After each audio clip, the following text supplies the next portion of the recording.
There's nothing more foreseeable as a public health crisis for, again, a world where we're just living on top of each other in crowded and polluted cities uh, than a pandemic.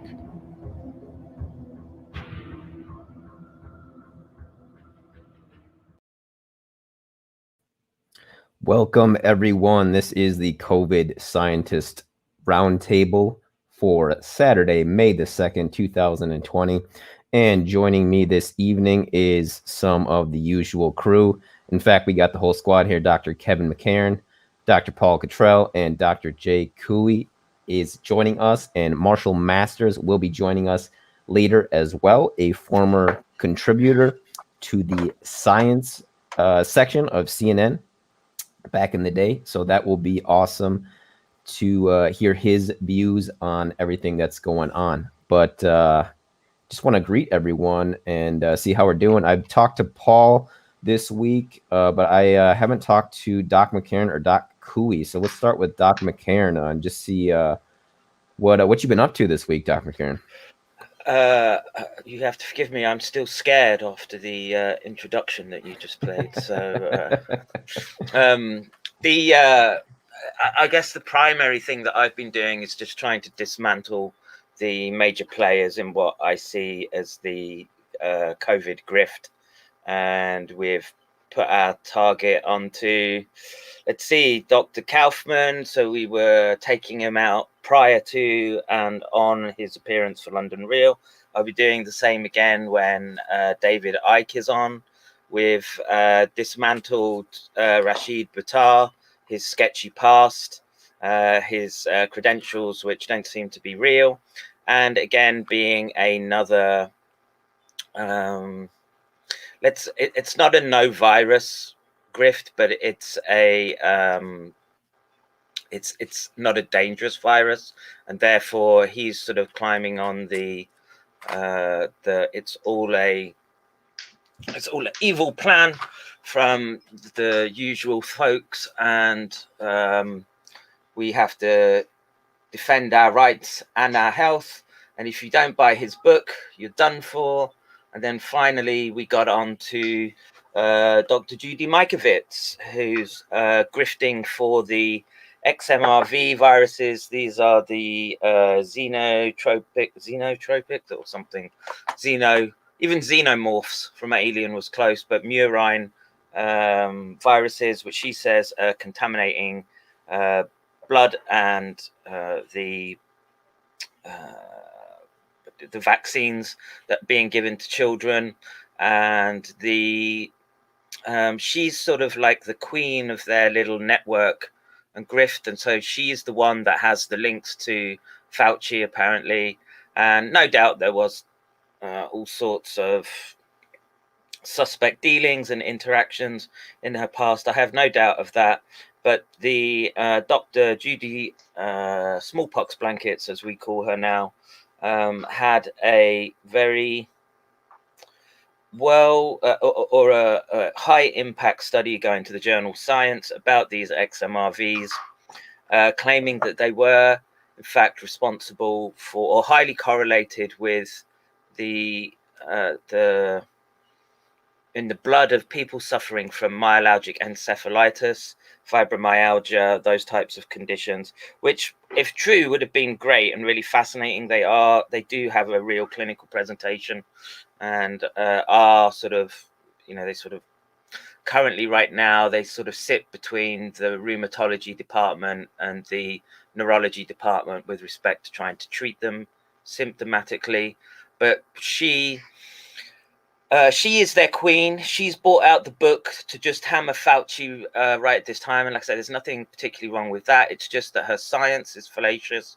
It's been non-reproducible across the since 2012.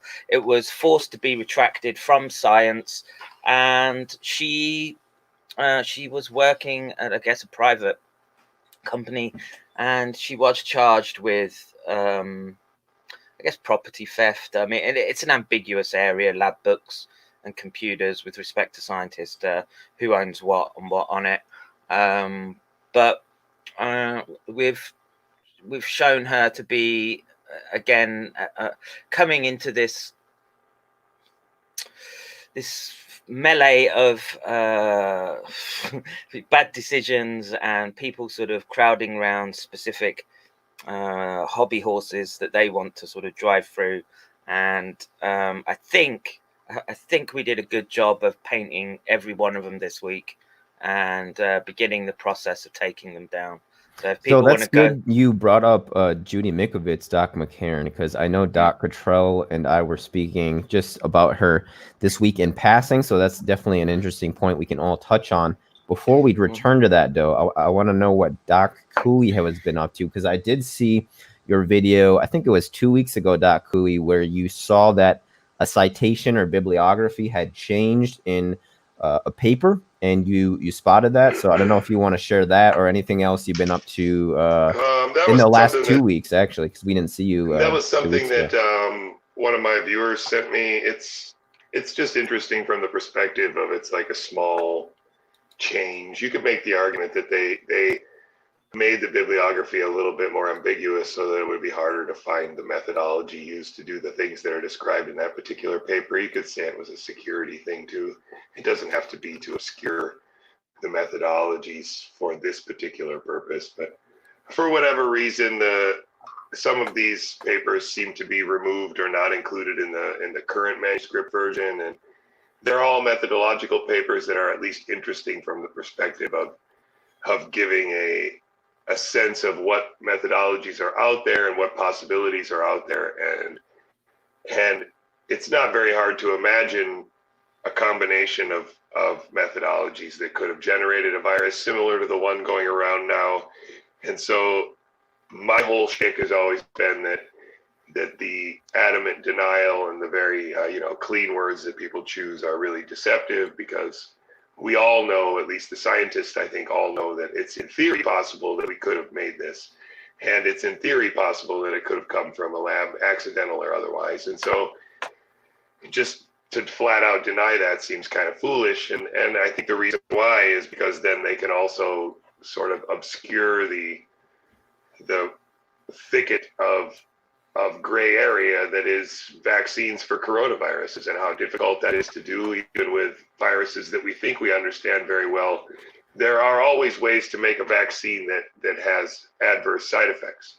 So the more costs you cut and the more mistakes you make, or the more assumptions you make in terms of vaccination, the more easy it is to make these kinds of mistakes. And so I think with respect to the myths that we've currently been telling, and the people that we've been hearing these myths from, this is the kind of thing that I've been trying to sort of hammer on. And I'm glad that Kevin brought this Judy lady up, because she just joined Twitter about a month ago or 3 weeks ago, and I immediately caught sight of her and was curious, because she does seem to have at least one legitimate paper that she's on that was in Science and said something significant. But then she tells stories about how she discovered the AIDS virus, or her boss discovered the AIDS virus, and then it was forced to be delayed until Fauci's boss could claim the discovery or something like this. I don't know.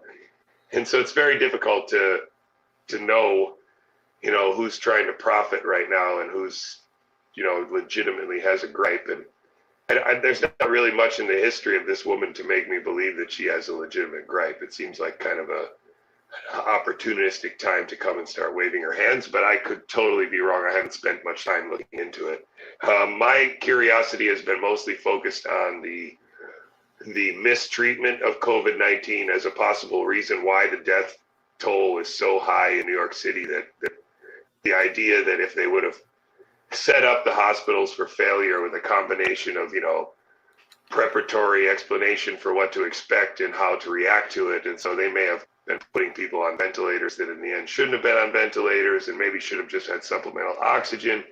And it all started with that guy that Kevin brought up a few episodes ago, and I've been following up on that with a lot of other, trying to find independent doctors willing to corroborate that, the idea that ventilators might actually be doing more harm than good.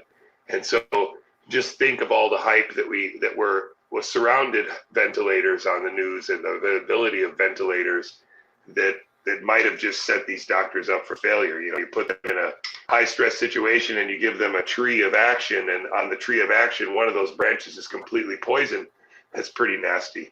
So I've been trying to figure that out in context of also Twitter has exploded with people who have been really eating the literature alive and doing my job for me. So a lot of the pieces of the puzzle have been falling into place real easy with the help of other people. So I've been able to focus on these other stories, which I think are really important, because remember, and then I'll shut up, we're talking about a very simple fraction, right, with a numerator and a denominator. And so any tweaking or fudging of these numbers, because the number on top should be very small and the number on top should be very big, then the fudging of these numbers can very quickly take us in and out of the range of crisis. We need to call an alarm and everybody needs to hide until it's gone, or whoa, wait, it's not that way. And so I think that's why we need to be so careful about how we and sort of keep track of the deaths, how we think about the deaths, and how we move forward with counting. Because if all of this doesn't sort of sort out the way we expect it to, we just have to be honest with ourselves. And the numbers are there, we should be constantly updating them so that we can make decisions as to how we move forward. We can't keep running blind, let's say it like that. Yeah, definitely. And I think crowdsourcing is just so great. Like you said, Jay, it's just such a blessing for the internet to allow us to do that. But Paul, I know you want to add some thoughts on Judy. Well, yeah, I'm going to be interviewing Judy on May 15th for 2 hours. She has a pretty booked schedule. I brought her onto the channel a little bit earlier, but it took a while to get a hold of her because of all of her bookings. She's going through a handler and it took me a while to have someone that watches my channel to know that contact information. But it's planned. It's scheduled on May 15th. I'll do a recording and then I'll do a premiere of it. It's not going to be live. In terms of believability, I'm on the side of Mikovits. The reason being is that she had a 5-year gag order. This is the reason why that she came out just recently. That gag order just lifted. So, there's a big backstory that's going on, and she's not doing this for fame and glory. She was, the powers that be basically put her into on the verge of bankruptcy, and that's Fauci and the gang.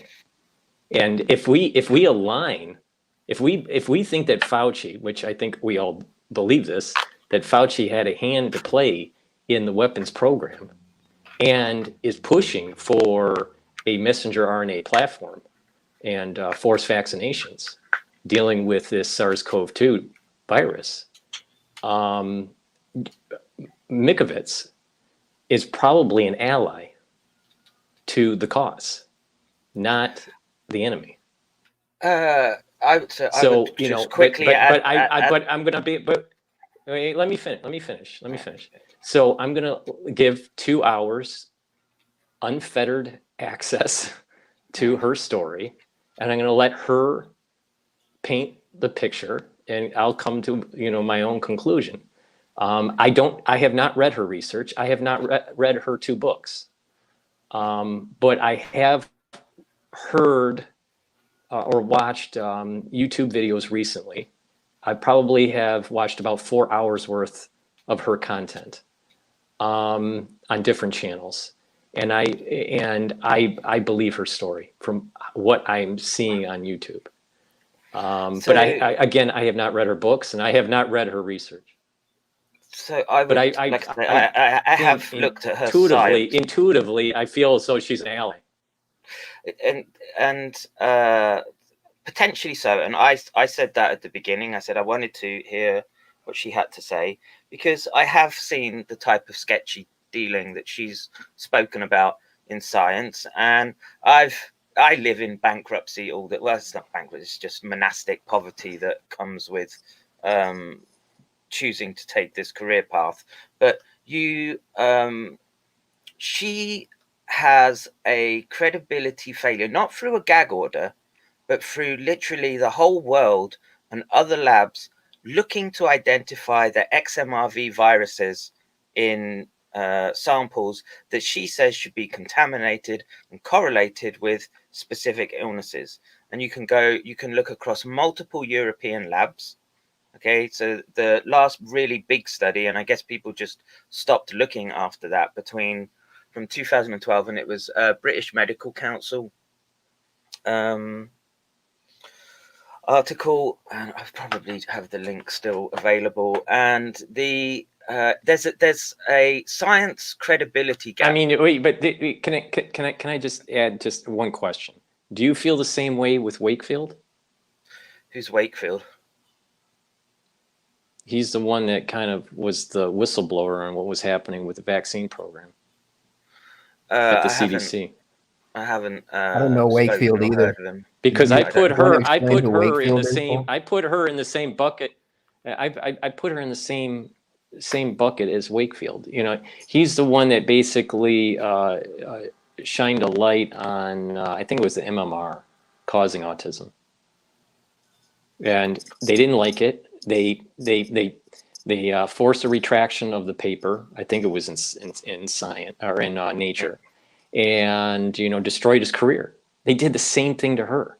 So I see a pattern, and when I see this kind of pattern, I'm more on the side of these individuals that are the whistleblowers, that are saying, hey, there's a power out there that is trying to hush science, retract science. We saw that with what happened with the HIV paper, the HIV homology paper by the Indians. That was hushed up. On how grants work at the NIH. If you don't toe the line, you don't get the grant. I do, and right. I would say, and a whole lab is predicated on those grants. So you have to toe a certain line. Indeed, and what about Jay? Jay, why do you not? Because you seem to be siding with Kevin in terms of not supporting Judy, and I need to read more because I'm not sure either way at this point about her. But what do you think, Jay? No, I'm not siding with Kevin or Paul. I was just pointing to make sure that I want to hear what both of them have to say. I've also listened to Judy quite a bit, and I've tried to sort of follow up in the background, but I haven't put enough time into it because I just feel like at this time, this is kind of a red herring in the sense of distracting us from the main issue, which is still for me, whether or not this virus needs us to be locked down anymore, and whether or not, we are being manipulated in some way or another to do things that are not really biologically sound. I've been kind of motivated to keep track of the numbers and think about the numbers that we were talking about months ago. And so far, we're not following any trajectory that coincides with the alarm that we were yelling about 3 weeks ago. And it's not really manifesting. And yes, something bad happened, but it's still epidemiology-wise, still not really clear that the lockdown mattered much, because the peak happened when we locked down. And epidemiologists have all said that if you don't lock down at a certain amount of time and in a certain very narrow window, then the lockdown actually kills more people because it spreads it out. And since we now know from what's going on in New York that we haven't exceeded the hospital capacity of New York, that we didn't need the ship, that we didn't need the hospital tents in Central Park, then I think we have to step back and admit that to a certain extent, we overreacted. And now, do we need to continue to overreact? And I think the answer is no. But yet here in Pennsylvania, we are talking about not opening the schools in the fall, 4 months from now, in the fall. This is insane. We need to start going back to biology, and we need to keep looking at the numbers all the time. And if the numbers are not showing what the pandemic would like them to show, then that's tough baloney. And right now, the serology tests in New York are not looking good for the people who want this to be a disaster. That's for sure. So if we look at what Knut Witkowski said, for example, 3 or 4 weeks ago, he can still go on and still talk about what he said, and he can still be right. And nobody's saying anything about that. And in Pennsylvania, where there's not necessarily going to be an outbreak like there was in New York, because we don't live as close together and we don't ride crowded trains, then I don't think it's necessary to extend the lockdown to this extent. There's still lockdown in Wisconsin. I mean, it's crazy.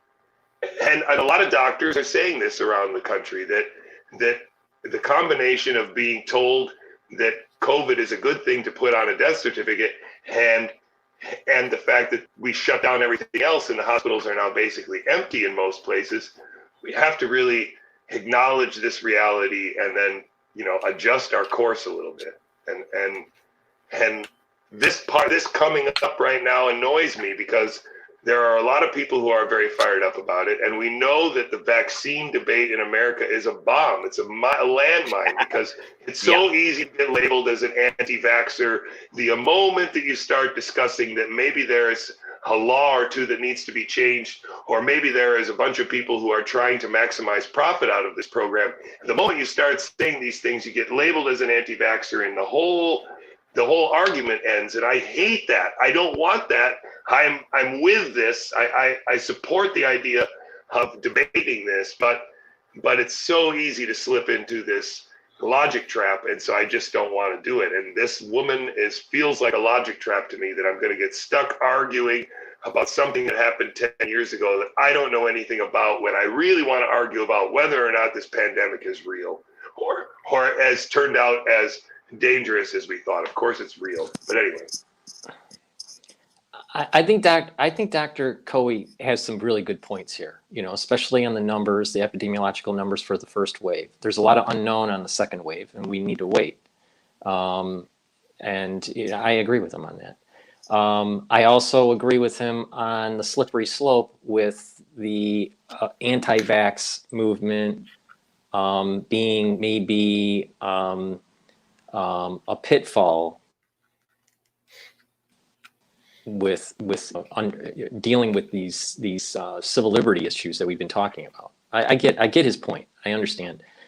In terms of Mikovits, I see it as a way to shed light on Fauci, because I'm a firm believer that Fauci has dirty hands in this. He was part of a weapons program in the United States, and he was funding a weapons program at Wuhan P4 lab, and light should be shined on him for investigation. So Paul, hopefully prosecution.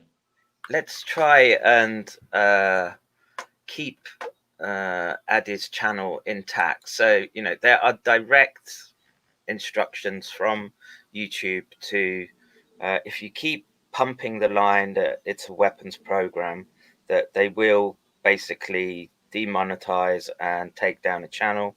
David, I got removed from Facebook and YouTube today. I don't know if you guys saw that. They were actually discussing that in the combo earlier in the comments. As I'm never. But was that talking?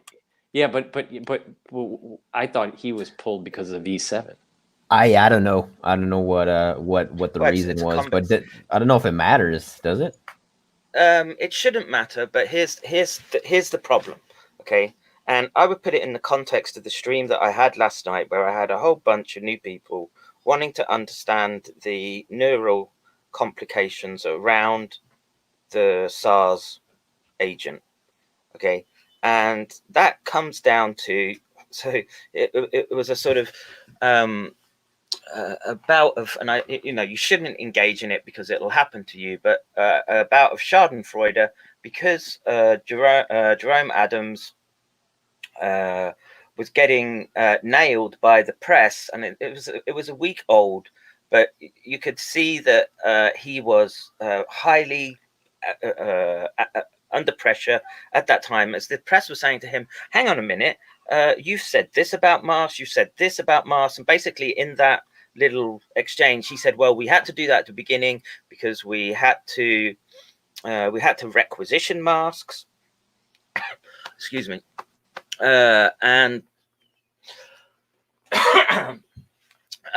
we had to requisition masks, and in that under that sort of context, he's, you could see that he was sort of collapsing, and he's not a general striding into command at that role. He's a man who was crumbling under pressure, And the pressure was, and he said it in the interview, and I think it would be worth playing right now, Eddie, if you can find it. It's from, I want to say it's the 4th of April. No, it's a week ago. Yeah, let me. Yeah, could you actually send it to me if you? Yeah, so it's a 3-minute clip, and I'll just describe it, and then I'll let the others respond to what's happening and how I think the posture of the United States should adjust, because I've been arguing all along that the United States is such a massive country, okay, that not everywhere is New York. So you can't treat everywhere like New York until you've made the assessment of what's going on. So initially, I would say it was right, as they watched the detonation happen in Wuhan, to take a posture of, okay, we'll for everyone's sake, if there's a dual-use component to the new SARS, let's just see what happens. I can understand that as a sort of posture to take. And now you sort of try to bring everything online. Jerome Adams stood there LARPing in his little gay uniform and basically had to say, well, most of our what we have a massive spread by asymptomatics, and we are that's our problem right now. We don't know. All our modeling says it's coming from these people, and these people, I would argue, as we have to take into account this neurotropic component. Okay, so remember this. Kyle Siddell said the lungs are not so bad in these people. It's other things going on, and it might be this propensity to either attack the nervous system or go for blood. But the asymptomatics that are walking around shedding, right? So that's the important factor: shedding, and potentially having their behavior nudged in a way that makes them more impulsive and more prone to taking action that's not thought out or well judged. Okay, and that's a big problem now, I would say, rippling across the country, and that will be used, right? The police, right, want to use all their new toys, right? And there's many people in the US that have lots of shiny toys as well that they think that they can take to the police. Okay, and you need to be very, very careful, especially when the authorities are saying it's spread far and wide. It's got a component to it that's not just people getting sick and going into hospital. And I would argue that there's this, you're going to have this rage, mild rabies rage, for want of a better description. Okay. Definitely. Yeah, and let me just show this. I don't know if no, go ahead, Paul, and then I'll pull this up while you're talking. I don't know if Dr.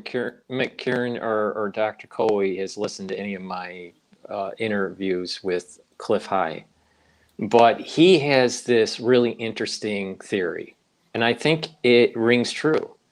And he's saying that if you look at areas of the world, or even regionally in the United States, that have low D3 because of lack of being out in the sun, they're more susceptible.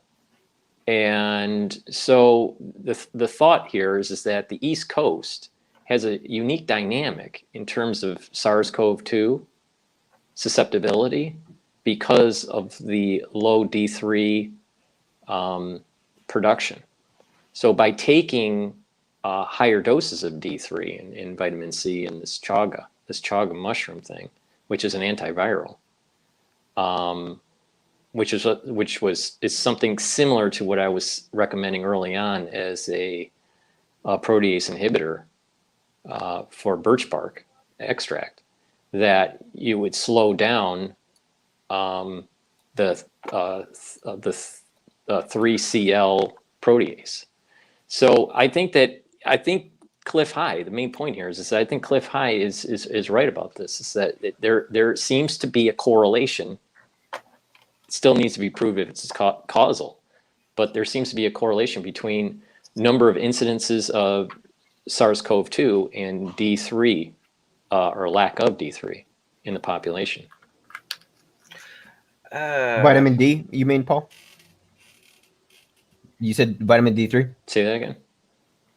Yeah, vitamin D3. Mhm. Because what's happening is that I don't know if you remember early on when we were talking. I kept on saying that I suspected that the seed center, when we were just getting our first cases in the United States, like the first 20 or 30 cases, I was expecting that the seed center to really explode in California.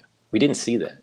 We saw it happen in New York, and it's the Eastern Seaboard that has the lower D3 levels. Almost everybody in New York City has low D3.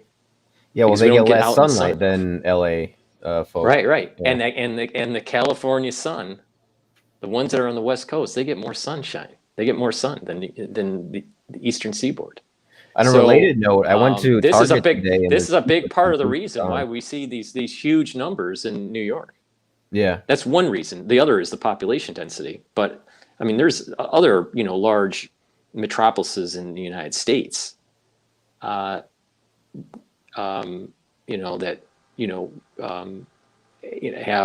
have populations that you would have this explosion of SARS-CoV-2 and high death rates. I mean, we have over 18,000 people that have passed away just in New York City alone, out of 8.6 million people.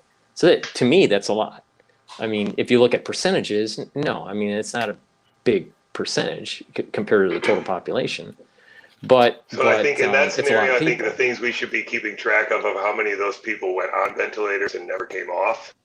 That's one number that I would really like to know. Another number in response to what Kevin said is that I would like to know how many of the people that are recovering report any sort of longer lasting neuro whatever effects, if they have headache, if they have if the nausea goes away. I don't know. Yeah, there's a lot of right. things that we're not hearing anything about, and it bothers me a lot. yeah.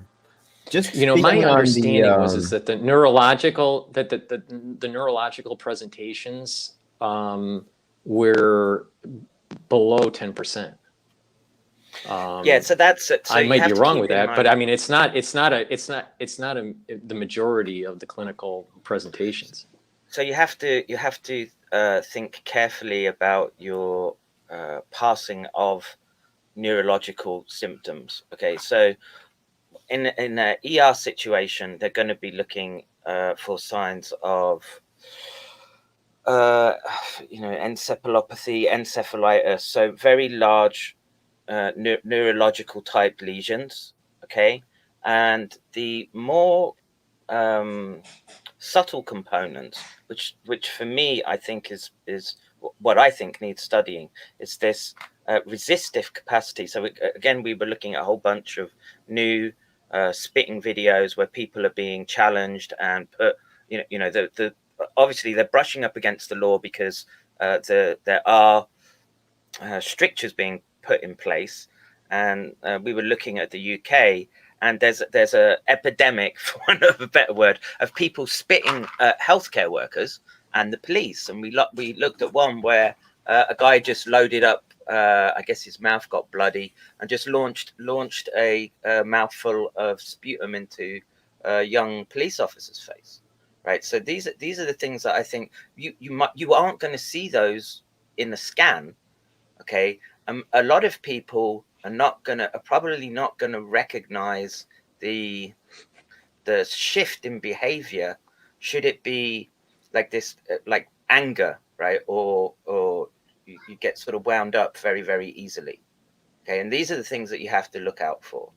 And Well, I think also that I think over time we're going to probably start seeing peripheral nervous system disorders. Oh yeah, and of course you've already got the Guillain-Barré that people syndrome have contracted. Yeah, right. That's GBS, right? GBS. Yeah. I really something like that. Yeah, I think you're right. And but that's something that will present itself a little bit later down the road here.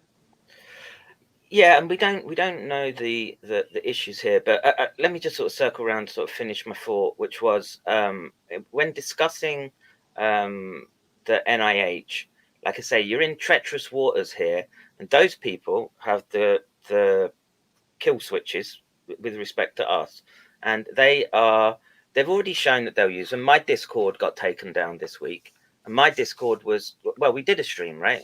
Myself You were streaming, and I logged on to your stream, Kev, and I think I just saw in the comments your people were talking about it. But yeah, Kevin's Discord, I believe it was Monday Monday morning or Tuesday morning. It got nuked. Fortunately, his Discord is back up and running, and I actually have made a Discord as well too. But just as far as speaking on what Doc Couey said a while ago, and just the media hocus pocus that is made about this pandemic and whether or not this danger is actually real. And before I make my point, I just want to shout out Mac Addict for the super chat. Do appreciate that. People are generally low on vitamin D, especially on the East Coast and the Midwest. I would like to add to Doc Paul's thought, but doesn't it seem like a catch-22 to you guys insofar as if we didn't do the social distancing or the lockdown, that we would have seen way worse? No, that's the thing that you have to listen to a number of epidemiologists explain it, but the same models that are being used right now to justify the lockdown also will explain very well that social distancing only works to reduce the deaths by a maximum of about 10% from the total. You can't stop. Everybody who's going to get this virus and has a good chance of dying is probably going to get this virus and die, whether it's now or whether it's 6 months from now, because that's just the way it is with a particular virus like this. If the flu is bad enough to kill you today and you wait to get it until September, you're still probably going to die from it. And so when the numbers all come undone, one of the things that the epidemiologists argue is that Sweden likely won't have a second wave because they didn't social distance, and when they're done, they're going to be done. Whereas because we social distance, we have guaranteed ourselves a second wave. We have guaranteed ourselves a second wave because we closed the schools. And although it's possible we could have overloaded the hospitals, please don't forget that the reason we socially distanced was to avoid overloading the hospitals. Now, since the hospitals are not overloaded, it would start to maybe seem logical that we might be able to start to reduce the social distancing. But even in places like Pennsylvania, we're not considering it yet. And I think that's where the debate needs to be focused. I'm not saying I know the answer. I'm just saying that at this stage, we have to reevaluate. We didn't have numbers in January. We got more numbers in February. We got more numbers in March. We got more numbers in April, and now we are in May. What did we think we were going to do in April? What did we think we were going to do in May? And now let's make a decision that's informed based on the numbers that we have, based on our experience in New York and in other places. So I would say that there's a bunch of stats going around right now that include countries from Europe. Let me just quickly find it. And I don't know if you want to add to that, Paul, whilst I just sort of pull this reference, but I'll quickly say that overall death rates compared to 5-year averages, including 13 countries in the Europe and including New York as well, we are hundreds and hundreds of % above global deaths.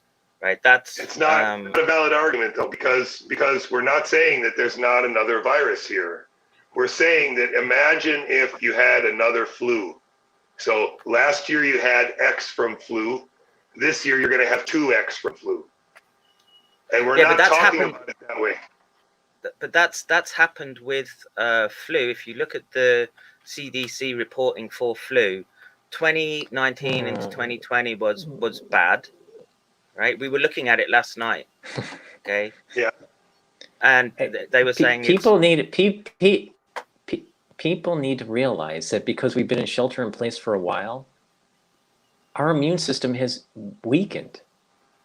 So when we do get out of shelter in place, and we do happen to get, let's just say, influenza, there's going to be many people in our society that are more susceptible.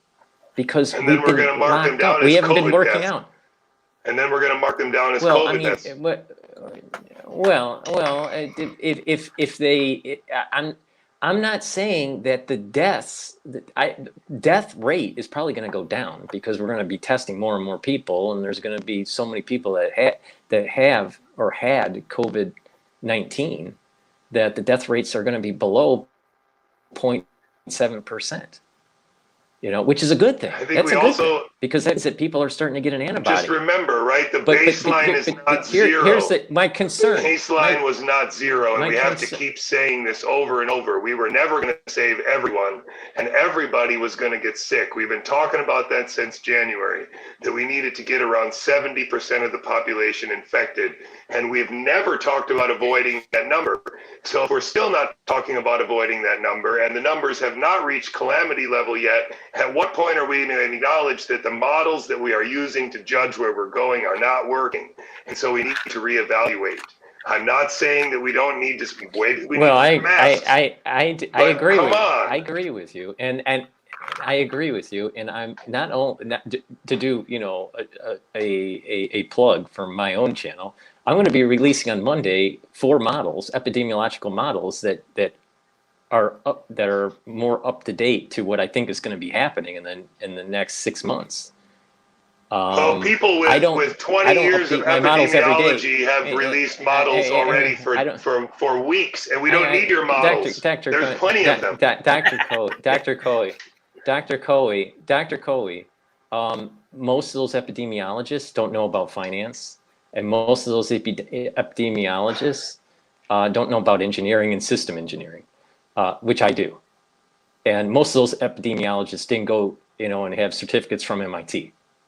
So, I know what I'm talking about.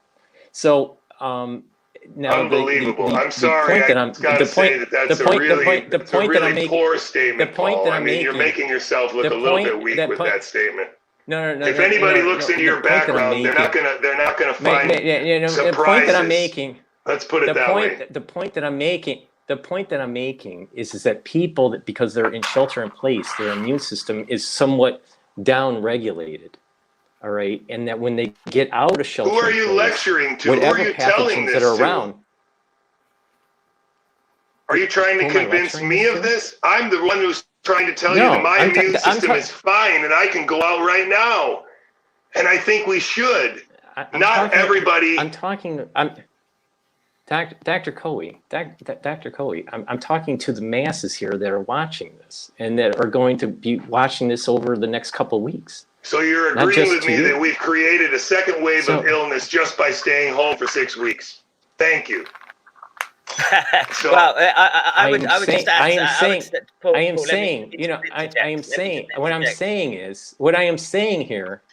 I'm saying here is that especially places like New York, which have this high density, and we've been sheltering in place for quite a while.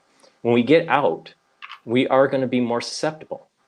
I'm concerned about a second wave, whatever that second wave is. Is it some sort of coupling between SARS-CoV-2 and influenza within the population, and it overloads or puts strain on the healthcare staff?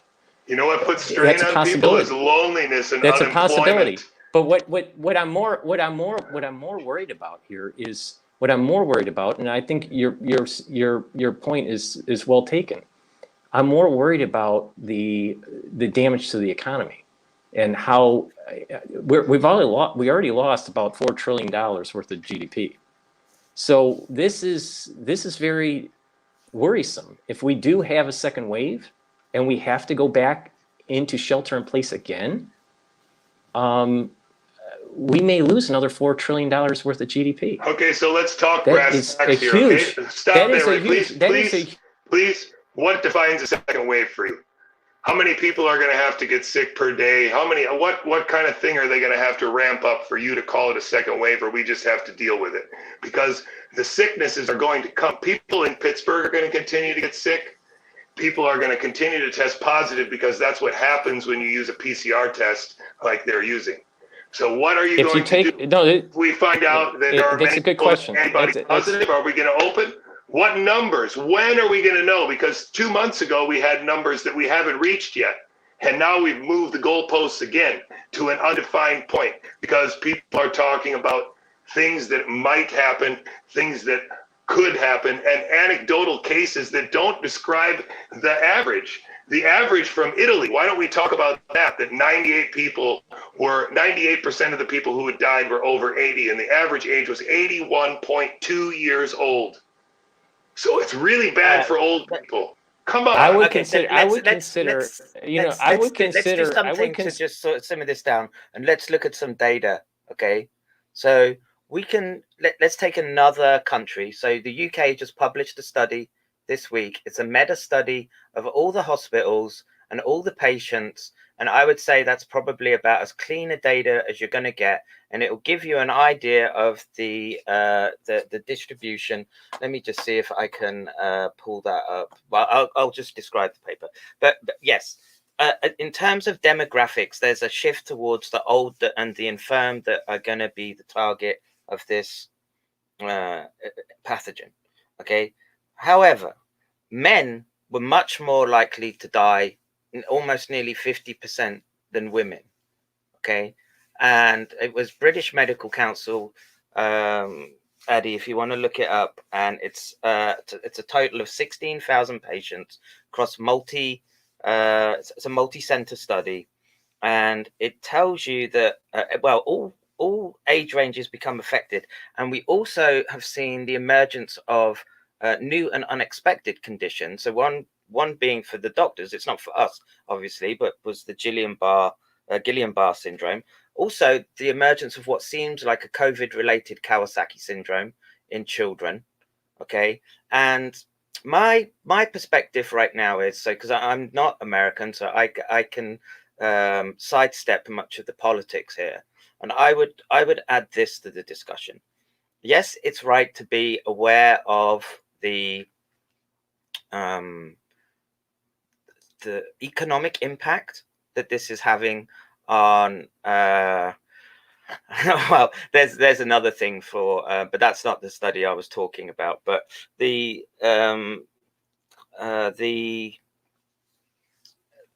economic impact. Like I say, the problem with the Americans, it's so goddamn big. What works for New York and needs to be in place for New York is not going to work for wherever in the middle of prairie land, right? It's the wrong posture to take, and leaves and any wrong posture in this position leaves you vulnerable, right? And I would say right now we still seem to be on a learning phase, on a learning curve.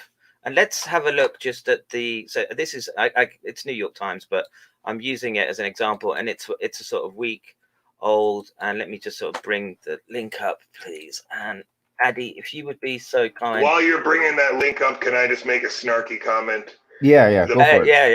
One of the people that's telling us to do what we're doing right now went on TV 2 days ago and said that a remdesivir study was a highly significant result.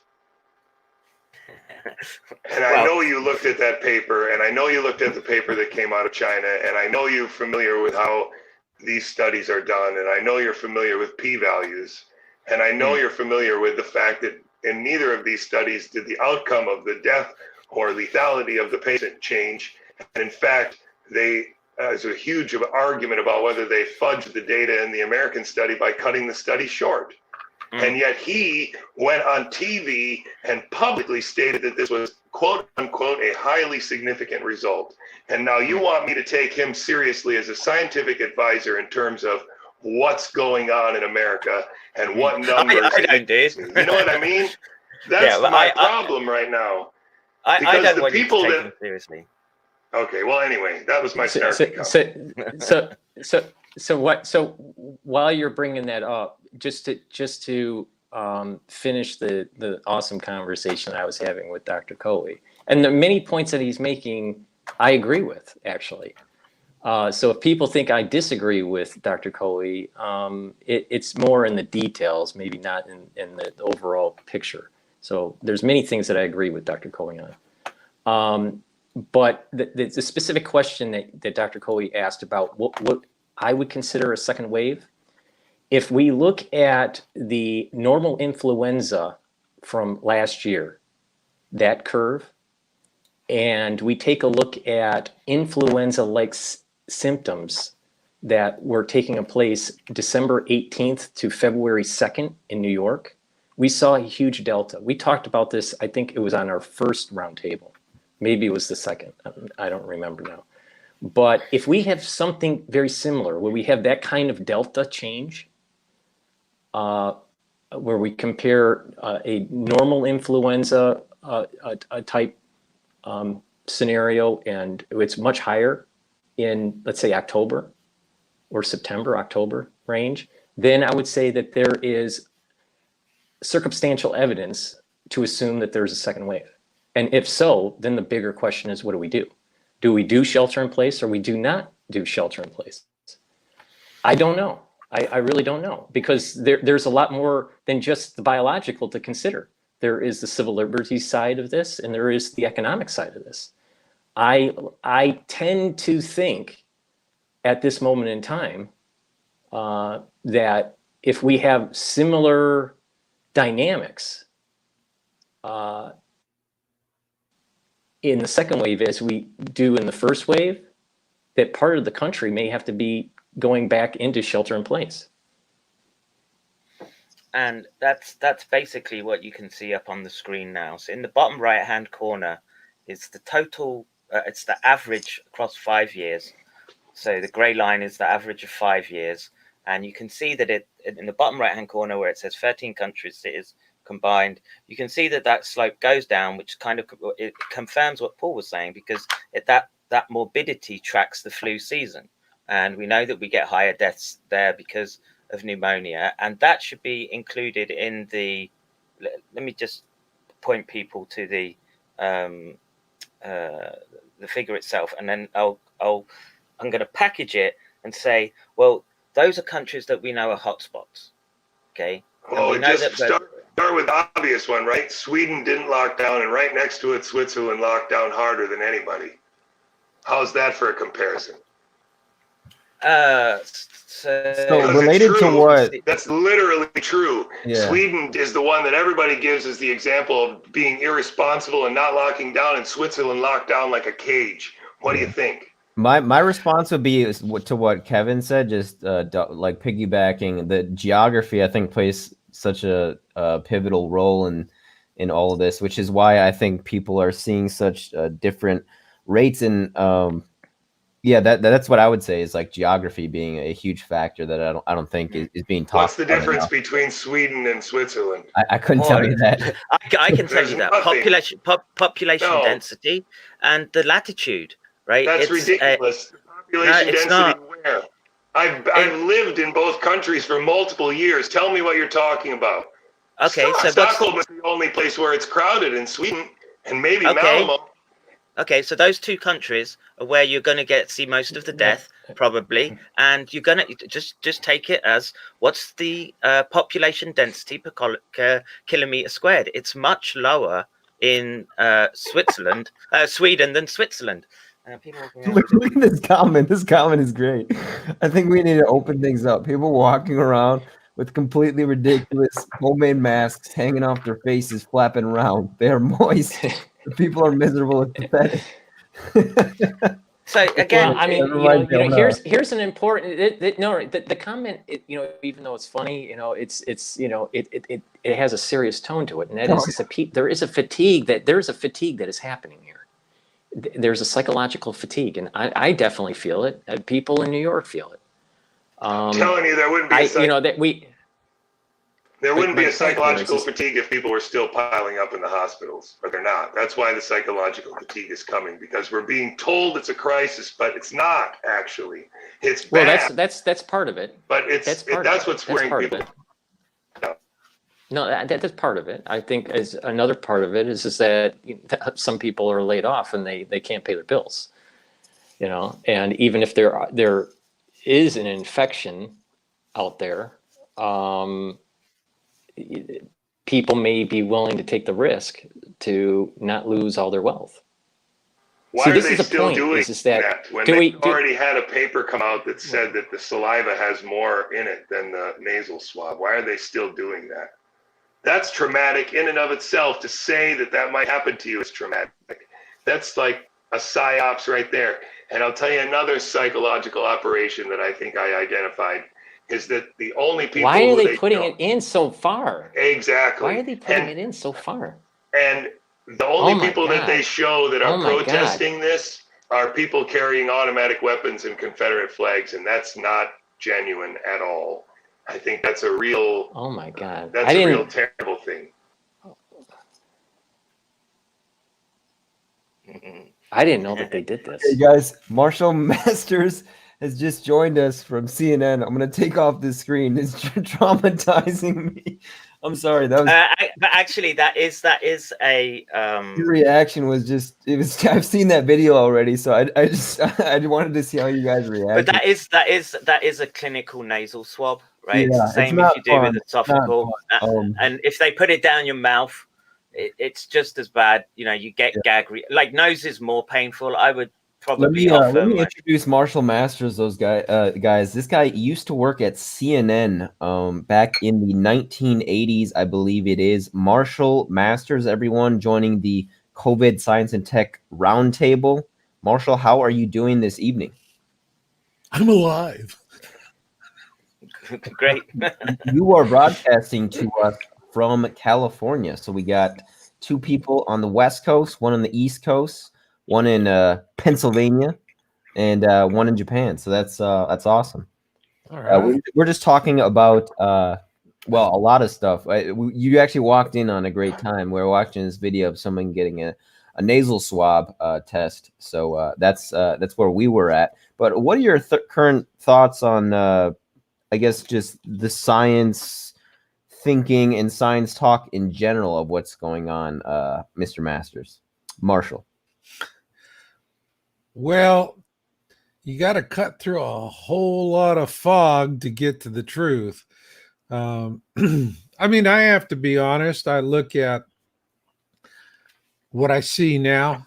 In the 80s, I was there. Turner was running it then, and I was a science feature producer. Now, my beat was universities, and it was pure investigative science journalism. They canned the science department over a decade ago. And because they're script reading. When I look at what's happening with COVID and what I see CNN's doing, I have to be honest. To me, it's seditious. Pure plain seditious. When I was working with CNN, I mean, it was a lean, mean news machine. You checked and double checked. Nobody wanted to get dinged or sued or anything else. And there were guidelines, and you did good, competent reporting, and you'd be just fine. And now, I mean, it just shocks me. It's like watching some horrible remake of Invasion of the Body Snatchers. 4:00 in the morning, the pods go. Out comes the zombie reporters, and they're all going, and they sound alike. It's bad. It's bad. And what they're doing, it's not journalism. It's pure Joseph Goebbels playbook. That's it. Did you see that they busted Cuomo for not sheltering in place, that he was caught at Costco or something before he came out of his little stunt? What? It's silly. Was he buying ice cream for Pelosi? Yeah, I don't know what he was doing, but he was out somewhere and someone took a photograph of him, and then he came out the next day and officially announced that he was leaving his basement, but he hadn't ever stayed there. It was kind of fun. Well, you have the hypocrisy, and right now you look at, it's interesting, the red states are the ones that want to go back to work, and they're the ones that have the balanced budgets, and the blue states are all wanting a bailout because they don't want to go into bankruptcy, and they don't want to let anybody go back to work. And so the division in the country is becoming very obvious.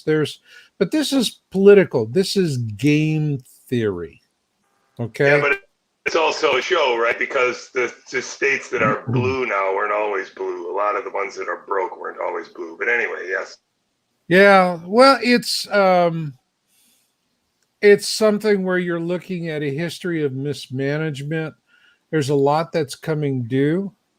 But on the other hand, I think that we're going to, with the Flynn case and the exoneration is not far off. Once that happens, that's like taking, like a can of sardines and you can just peel it right back. And Flynn, FISA, all of that, that's going to peel back a whole can of awful smelling stuff. And coronavirus, all of this, I mean, this is strategic on their part. People are getting wise to the padded death toll numbers. I mean, I personally experienced this nonsense. I had to go to a couple of weeks ago. I went to the emergency room for an unrelated procedure, minor thing. And I went in and went to the nurse screened me and she said, "Oh, I need to take you to this other place." Next thing I know, I'm in a COVID screening room and I'm being COVID screened. And I'm going, "Why am I here? I have no symptoms." And he goes, "Well, no, the nurse said that you reported you had a fever." And I said, "I never said that." And then he took my temperature and I didn't have a fever. And so I went to a lot of inconvenience. I mean, I was stuck in that room for an hour and a half because some nurse do-gooder for the party wanted to, report one more something in this area. And I see so I've personally seen the shenanigans and the antics. And I think there's a lot of stuff that's going to come out, and we're going to find out some really shocking stuff. There are disclosures that are coming out about what's happening in New York, and people are just being left to die. There's not good care. And this is from nurses who are relaying information from other nurses that they work and associate with. We're starting to see all kinds of horror stories coming on because it's all a pandemic. I'm not saying it's not a concern. It is.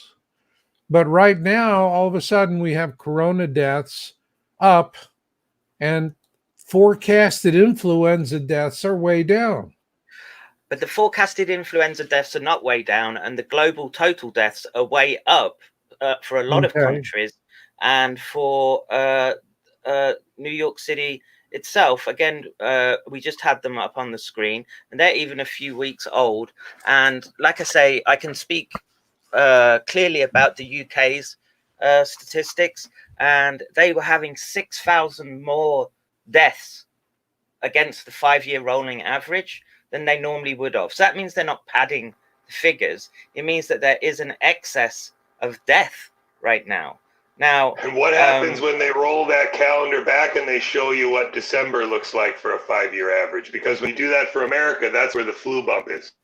Right, and so it's way in excess of the flu bump. So actually a good example is the Holland data. Addy, if you can bring that link back up. So if you look at Holland, you can see the 2018 flu data in that, which was a very, very bad year for Holland and way above the average. If you can bring that up, Addy. And it is something different. Now, I'm of the opinion that we need to, especially for America, reduce the poundage you guys all have on the trigger with respect to different actions that you want to take and political arguments. Right, that the Netherlands is one of the most crowded countries in all of Western Europe. Right. I've lived there also for about 10 years. Like, everybody rides the train if they would go anywhere besides bicycle. So everybody's on the train. Nobody rides their car. And the Netherlands is one of the places where you would expect it to be very bad. That's for sure. And they don't have Britain in there, but Britain is equivalent. They don't have a tram system.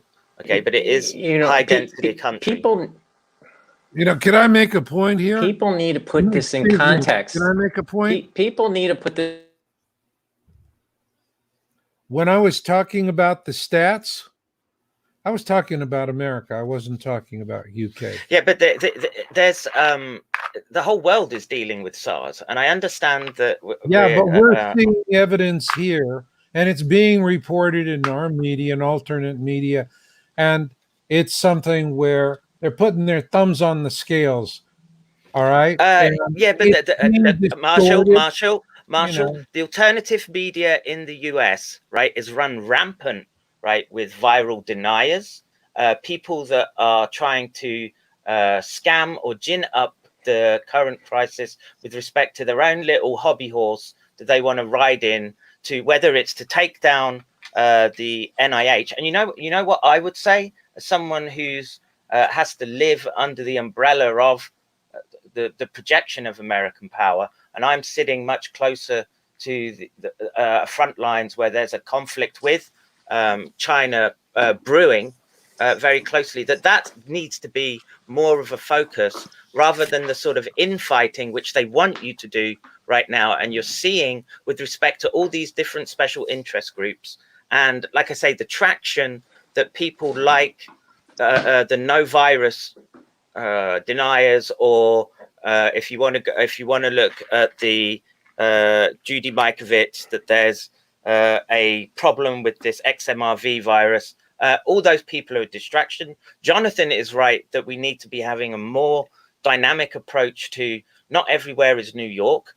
Okay, I lived in the United States for a long time. You guys have an abundance of space. Okay, but to say that there's nothing, right, is scientifically wrong. But also to say that it's it is the zombie apocalypse is also probably pushing the realms of credibility.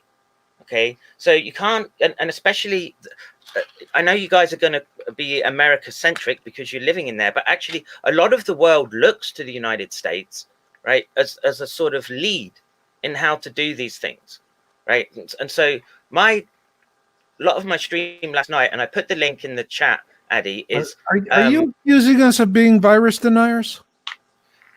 Did I accuse you? No, I didn't accuse you of being a question. Are you saying I'm a virus denier? No, I'm not saying you're a virus denier, right? What I'm saying is there are many, many people, and you talked about alternative media, okay? And alternative media in the United States is ramping up individuals who are pushing the no virus claim, or that it's 5G, or it's some other type of call it what you want, because there's so many of them. Okay, whether you could go from 5G to just electromagnetic radiation, depending on the spectrum on which you want to operate.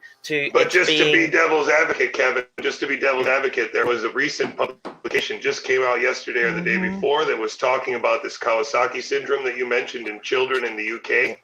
Yeah. And that the conclusion of that paper was that it's either COVID or an as yet unidentified infectious pathogen. They literally said that in that paper. So it's hard that they admitted that they couldn't even for sure blame these symptoms on COVID. Okay, so Kawasaki disease is associated with a human coronavirus. Okay, so if you go and check the literature for that, and we know that what we know is like I say, I would say that one of the best studies we have right now is the British study. I don't know if Addy managed to find it whilst we're all sparring and jumping in. And yes, no, I didn't find it, Kev. If you find it, just send it to me and I can. I'll sort of finish up what I want to say. But the fact that we're trying to appeal to the authority of alternative media, when I would say alternative media, especially US alternative media, whether especially these conspiracy orientated channels, and look, don't get me wrong, I love watching them. Okay, but they're so far. No, but by that fucking idiot.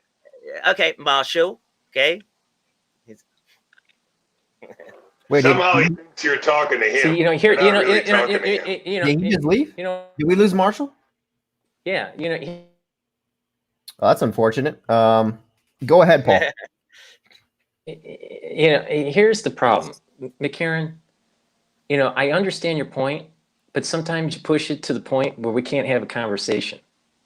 So you need to sometimes cool it. Maybe I should. Seriously, you need to sometimes cool it. So I'm not speaking to him about no virus. I'm not speaking to him about there being no virus. But there's a massive problem now. But the thing is that the way it's presented. There's a nuance when you're dealing with human beings. I know you're a factual guy, but there's a nuance. We let these people come on. We let these people come on and spout essentially what is factual nonsense. You're treading on thin ice. With respect to what? You're treading on thin ice, and you're dealing with people. Science. Treading on thin ice with science. I don't think so. Listen, Addie, could you please? I need to talk. I really need to talk on this. Yeah, go ahead. Either he's going to be quiet. All right. This is very important. This is great. All right. It is not just the scientific element here. It is also our civil liberties. And actually, our civil liberties and our Constitution is far more important than the science. And it's about the human spirit and being able to get past this atrocity and convict the people that were a part of it. I understand that the science part of it is important. It's very important, but it's not the only component. And unfortunately, you're too focused on just the science part. And you have just lost an amazing conversation that we could have had with Masters. Well, I'll ask him if he can come on next week. It could be, I actually wasn't paying attention, guys. I was looking up something on Twitter to pull up on the screen.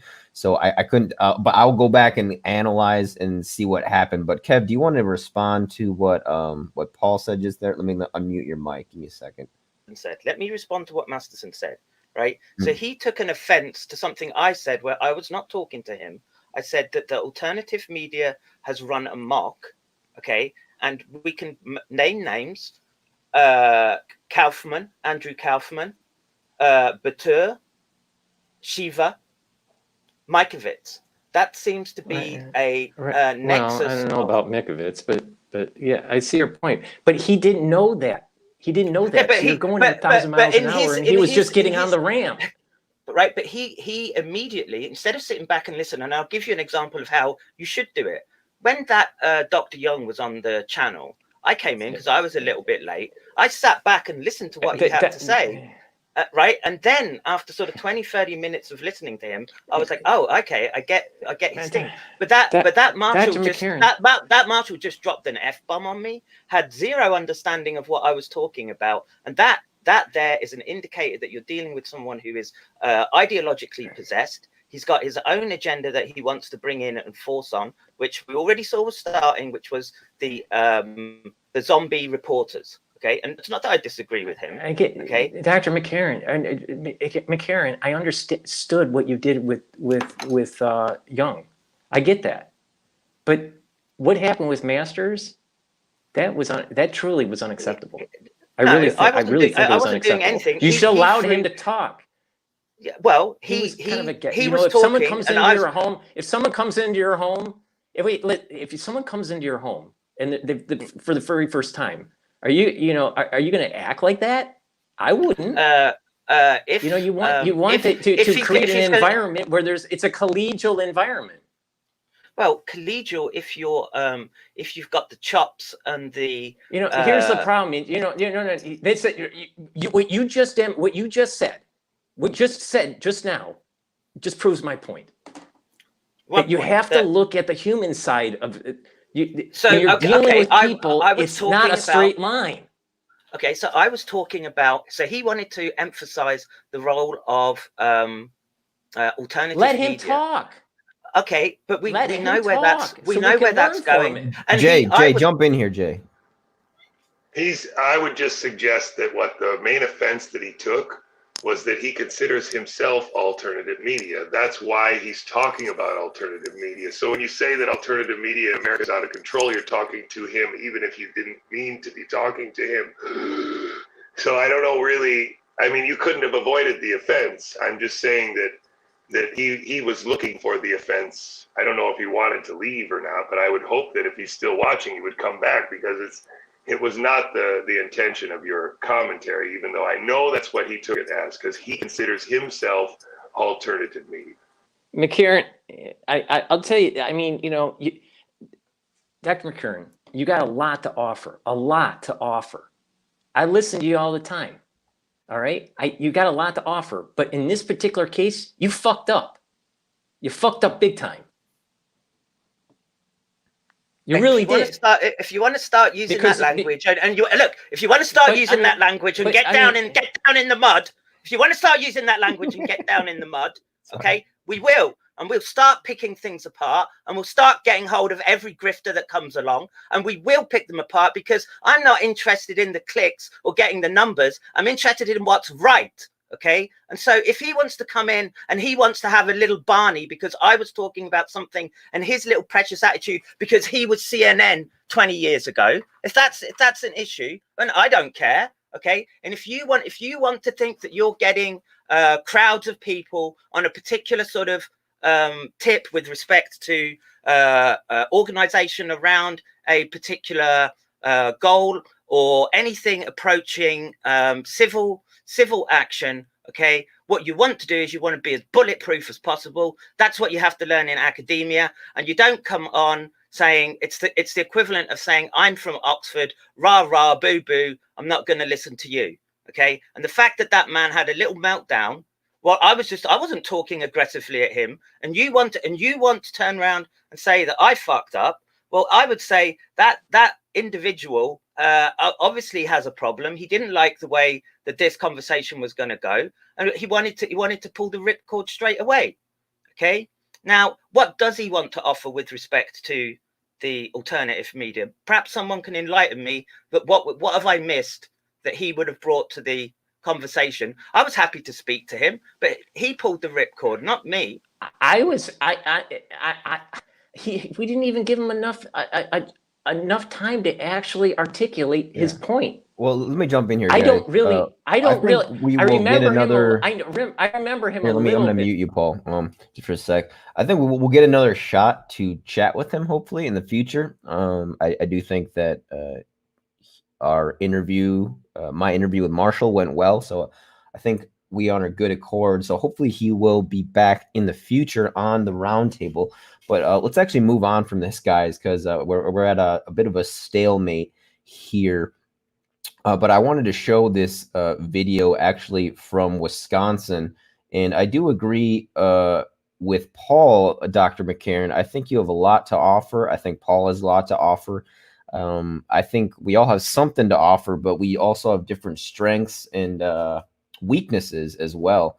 And I definitely know that mine are in terms of, well, I know my weaknesses and strengths. I don't have to say them, but yeah, going back to this this video from Wisconsin. This is a police officer and a looks like some sort of assistant or deputy. But let me pull it up, and in the meantime, you guys can get back at it. Let me just unmute you. Unmute you. So if you want, are you going to show the video where the cop is telling them not to let the daughter play at their neighbor's house? Yeah, you seen it? It's hysterical, dude. In Wisconsin too. Like for me, that's mind blowing, man. Like it wasn't even in the city. It wasn't in Milwaukee. It was like out in the country, which is to me is ridiculous that that would happen. So yeah, but I think that goes to show you it's hard for me to believe that what you're going to show that these officers were not instructed to do this. Like they would never do this on their own. There was a meeting where they were told that we have to enforce this. Otherwise, why would they be doing it? I mean, it just seems very, very much not something you would do on your own. It doesn't make any logical sense coming from Wisconsin. That's not how deputy sheriffs go around. I mean, they just don't. I don't. Let's check it out. Watch this. It's cool.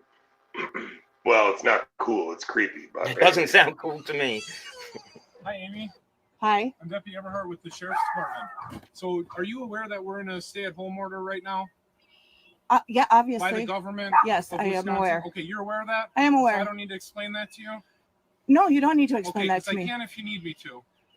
go. You can because your officer was just here 2 weeks ago, Okay, do you need me to and explain he it to you or no? explained it to me that you guys weren't enforcing that order. Oh, we're about to. So Okay. you understand it though? Okay, so why are you here? Because your daughter is going to play at other people's home, and you're allowing it to happen. They were over here as well. So Okay. are you And here? they've been talked to. Okay. About it. So No, now I I'm talking to understand. you, Okay, and so either you can acknowledge it or you can argue. I'm acknowledging it. Okay, stop having your kid go by other people's home. Okay, I acknowledge it. Anything else? Nope, that was it. Apparently, there was some other. I issue acknowledged it. before I acknowledged Okay, it. good. Thank Anything you. else? Yeah, I need your last name. Amy, what's your last name? I'm not. Is there a reason you're asking for I'm it? adding you to the screen so we can document that we had contact with you. Is there a reason for it? Yep, because you're That's what I- violating the that's what state I'm order, talking which is about. a. If you let me finish, that's what I'm explaining to you. Because you're violating. So you the came order. to an address I haven't and you don't violated know an the order. name of the resident. Like, it's hilarious. With your name, we're here talking to you about that you said you just acknowledged. Okay. So then there's documentation. I would like to of see who the we law spoke that to. requires me to give you that information. Thank you. Because I haven't. What is your middle initial? I don't believe that I'm required to give that to you. Are Wait we for done memos. here? No, we're not. Your Okay. middle initial and your last name. I'm not giving it to you. I haven't done anything wrong. Perfect. We got it. That'll be documented too there. Oh no, say now. So yeah, that's pretty ridiculous. I was just laughing at the accents, the Wisconsin accents coming out. But yeah, it's I agree with Dr. Couey, Doc J. I mean, I just don't see how anybody with a modicum of common sense could see that they weren't, encouraged, or at least have that thought that, yeah, it seems like they were encouraged to do that, because like Jay said, they don't know the name of the house they're going to, which is like, come on, like, like law enforcement, that's again, I think the most basic piece of here's info where the that they can common look sense up. part- So Here's where the common sense also comes in, right? Because if we were going to talk about trying to social distance with some degree of like being biologically informed, then the first step would be to say, let's limit our social circles to our immediate neighbors and the people that we, see every day, and that's it. Rather than, the idea that you wouldn't be able to go over to your neighbor's house for a barbecue in the backyard is absurd, and that's what it sounds like that deputy is suggesting would never be allowed. Even if you went over there and sat on opposite ends of the driveway, I mean, I don't know where this is going, but we have to have some say in how this goes, right? A good idea doesn't need a gun to enforce it.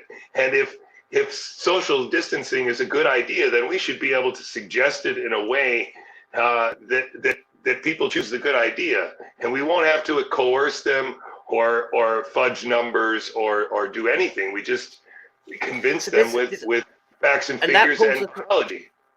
And that should pull us right back to the reason that we all began to sat round this table, and the reason that this whole dialogue started was that there should have just been a discussion in the United States of, well, we need masks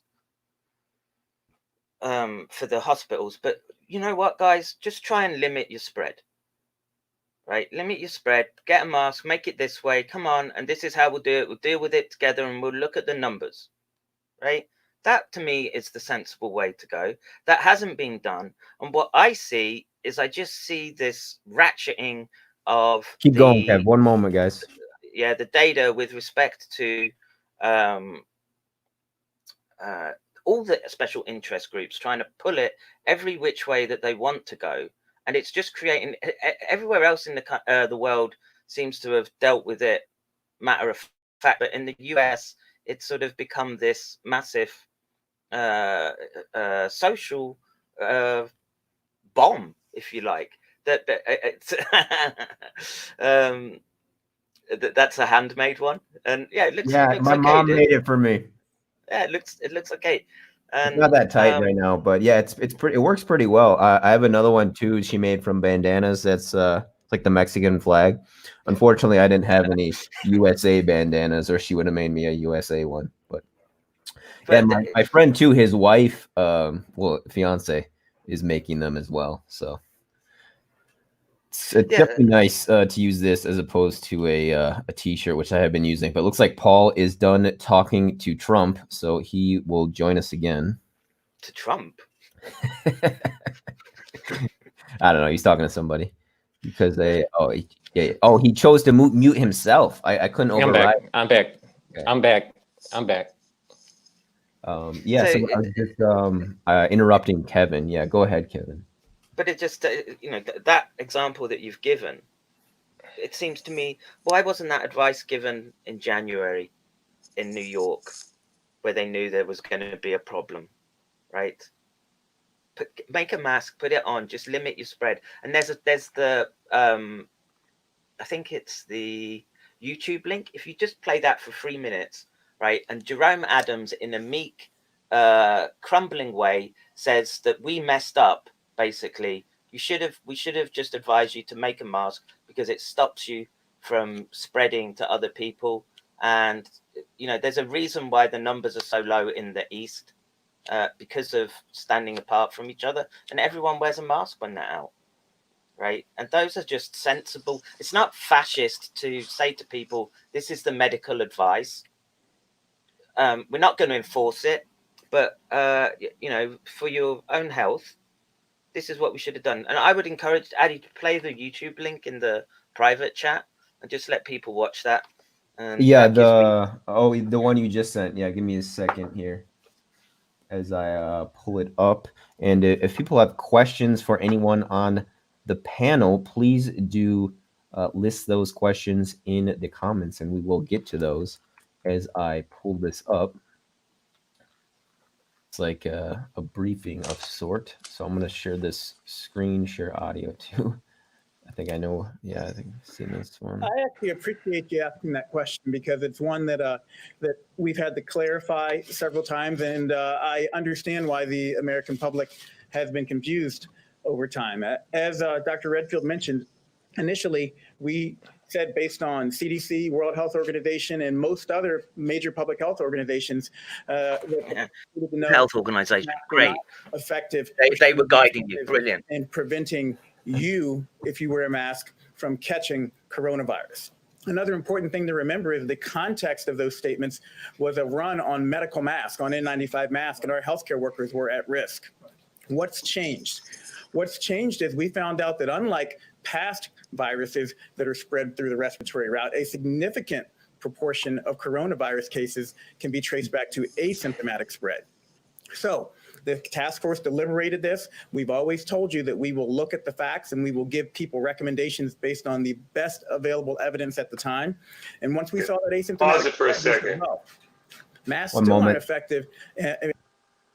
One of the things to catch here is that, right, he's trying to tell you that a lot of the spreading happens from asymptomatic spread, right? So that's one of the things that they're really trying to scare us with. But you realize if you accept that as being scary, then you have to accept that we're grossly underestimating the number of people who've already gotten it. You can't have it both ways. Yeah. You can't, because asymptomatic people, most of them don't show them ever. That's the point. It's not that you get asymptomatic for a few days and then spread it. That's not what he's saying, and that's not what they were saying. They were saying that a large portion of the people who are positive never show symptoms, and that's the danger. And then you can't have it both ways. Either there's lots of people who never got sick but spread it, or you don't have that. One or the other. And that's what's shady about this right now. I would say I would agree with Paul, but just as a caveat to that, sorry, not Paul, Jonathan.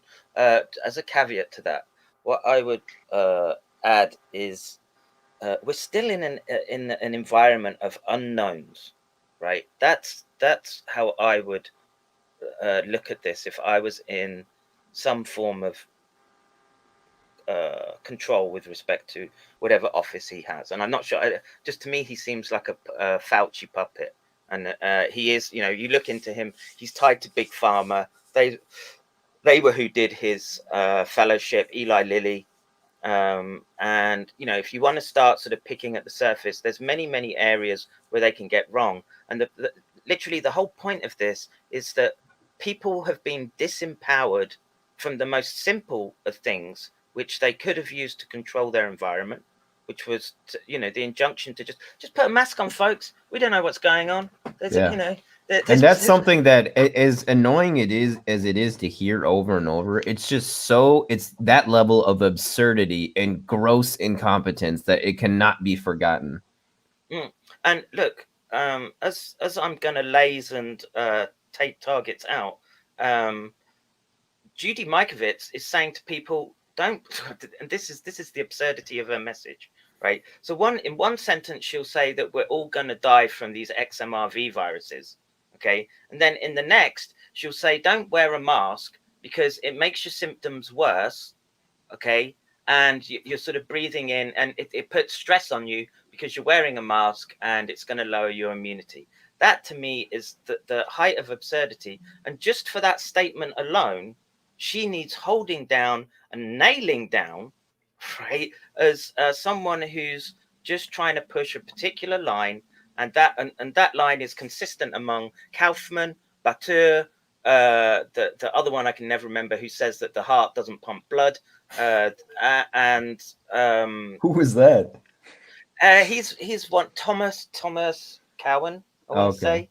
I was actually talking about this exact thing with Paul earlier this week, and I was arguing. I mean, I think he might have been just having a little bit of intellectual sparring with me. I don't know, maybe not, but it just seems really pedantic to me to be arguing that, okay, yeah, I put my mask on and it hampers my breathing a little bit, and that's going to make me more, it's going to increase my cortisol and lower my immune response, which it's true, but I don't have my mask on in my room or my closet 24 hours a day, trying to breathe through it, or I'm jogging with it. If I go for a walk, I don't put it on. But if I go in the grocery store or any gas station, then of course I do, or if I go near people. But it's just like Batar was doing that too. I saw in one of I think it was part 6 of 7 in his 7-part series he did, where he was arguing that exact same thing. And I'm just like, I mean, to me, it's so pedantic, and it's like there's a very funny pick a side, right? And we just see this where it's like you have to go left or right, or red or blue, or black or white, or male or female. You can't go both ways, in the States in this political environment. So it seems like they're just saying that to monetize, right? To get. There's a very nice cartoon that was going around the internet this week, which tried to make the analogy between wearing masks and wearing pants. And if nobody wears pants and somebody pees, then you're going to get wet. And if you wear pants, then somebody pees, you're going to get wet, but at least it'll be on your pants. And if everybody wears pants, then when somebody pees, nobody gets wet. And kind of a funny joke, but it's a visual analogy for why wearing a mask does limit the sort of transmission of respiratory droplets. And that's really the idea. If you can lower the transmissibility, then you're helping everybody out. And you also have to realize that is true, for there are a significant number of Americans who already have trouble breathing, and so when you put a mask on them, it does actually significantly impair them. That's not actually a joke, that's real. And my argument for that would be, if you're that out of shape, 1, stop smoking, 2, get in shape, and 3, if you get sick anyways, you're probably fucked regardless. So it's like I'm not really counting those people who are having trouble breathing just standing, and maybe that's a dick of me because I'm 25. No, it's not. No, okay. It's not a dick. It's the polite thing to do, to say that we know we have people that have not even just made poor lifestyle choices. There are generally ill people, cystic fibrosis, other elements like that, where you are prone to respiratory or illness, immunocompromised. And like I say, if you've got a political, if it's a political issue for you, that in a urban metropolis you might just want to put a mask on, and suddenly that's the epitome of the fascist state. Right. All over you, right? A flag or something. Right. Then your way of thinking is so skewed that it's obvious what it is that you are doing, and you get these people going off into their little reality bubbles. They want things sort of reflected back at them. Yeah. And that was amply demonstrated by Grifter from Boston, basically pushing the Kaufman line that the troops have lined up. They're ready to come in and take America by force. And they're saying that viruses aren't real. Now, if that's the level of discussion that we have to have with the public, something's gone very, very wrong. Right? I don't know how else to put it. And I would say to my American friends, you know, maybe just sort of pull back a little bit and pull it out a little bit, and get the right perspective. And like I say, from an outside perspective, it just here, Dr. McCairn, with all due respect, it depends on how you sample, right? Exactly, you know that. So if you're only sampling what you're seeing on the internet and the people that are trolling you, in the chats and the Kaufmans in the world, then everyone seems like they're against germ theory. But I don't think that the far majority of the population is against germ theory. But you're right in the sense that a lot of this is happening in our world of the alternative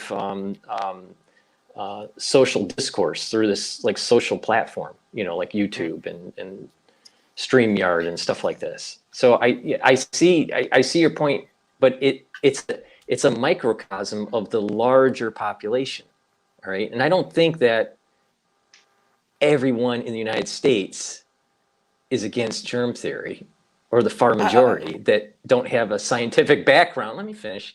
If the far majority of the population doesn't have a scientific background, I don't believe that they're against germ theory. All right, I just don't think that's true. So but there are quite a few that do think that germ theory doesn't exist. That's a poor theory. They do, and I agree with you that you need to battle those types of people. Okay, but the point that we could have elevated the conversation and talked about the Smith monetization and how CNN transitioned after they bought AOL. And Dr. Couey, this is where my expertise comes in.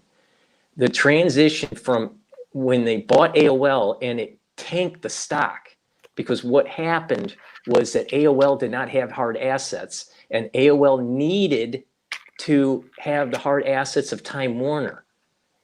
And it totally restructured the C-suite and the board at Time Warner, who owned CNN. All right. That was the point when they became vulnerable and they were compromised. And we had the opportunity to bring and elevate the conversation. And that's where I was trying to go with it, was to talk about Smith monetization and the PSYOP that's going on, that Kaufman's part of, that you're trying to debunk, which you're doing a good job doing. All right. But we missed that opportunity. That's why I said the things that I said. Hey, brother, look. Was because there was a bigger picture going on here. That was on him, and that was a little prima donna celebrity stamp his feet and walk out. Right? If that's how he wants to be, and that's the type of look, man. I wouldn't want someone like that in my foxhole, dude. Sorry, right? I wasn't speaking to him. Jay tried to interrupt and say, "Hey, dude, he's not talking to you about this thing," and he obviously felt that he should have the floor, right? When he just strolled into a conversation that he probably hadn't been listening to, and then had a little hissy fit and pissed off. Okay, I've seen plenty of people like that. Okay, and if you might think that there's value in talking to him, but he may not have had to be in your foxhole, but he could have been helpful by being in another foxhole, aiming in the same direction you're aiming. Good. I hope he is. And that was the point that I'm making. Okay, good. Let him do that. And I wasn't. He's on our side. We didn't hear about He's not Nibiru. against God us. damn it. and like I say, I wasn't even. I didn't hear that. So he's into Nibiru. He pushes Nibiru, and all this is from Planet X. And this is where you, like I say, you need to probably be somewhat. I don't know anything careful. about that. I don't know anything about that. So I have my head in medical textbooks. I don't know anything about Nibiru. You know. Okay, so he does, and so if he thought he was coming on to be the star guest because of his alternative beliefs, and suddenly he was used to being in a softball environment, much like the Kaufmans are, much like all these people. I don't mind saying it publicly. Fuck them, right? I can be, I'll listen to most people, and I even like having beers, or used to, and talking about the idea of exosolar planets, and it's great fun. That's your free speech. You should be allowed to do it, right? But if you can't handle the rough and tumble of the mosh pit, don't be a fancy little prima donna special boy and expect to get special treatment. No, Sorry. But the thing is that we could have had the conversation about how CNN and these mainstream networks are compromised and how they're towing the line of the Smith we'll get him back, guys. modernization Don't of worry. We'll get him back, 2012. Like I say, you can say to him, I wasn't speaking to him. I was speaking, like, my grift, if you want, is pulling out these the Kaufmans, the Bateurs. But the point is that Kaufman is running under that Smith modernization. That's what's going on. You're battling the PSYOP. I know. So, but someone. So if we just extract it out. Did you see the comment that you just put up there? That I think is something that you could use to pivot now. Yeah, which one are you referring to, Jay? We should start thinking about, if we're going to have a second wave, what that second wave should look like in order to qualify for another lockdown, because we have to decide how long we are going to lock down from here on out, and what firm numbers we are going to use to decide to stop locking down when, and what numbers we're going to use in the hospitals that would require another lockdown. Because if we don't start stating those things and then sticking to those things, there's going to be a lot of flexibility that can be taken advantage of.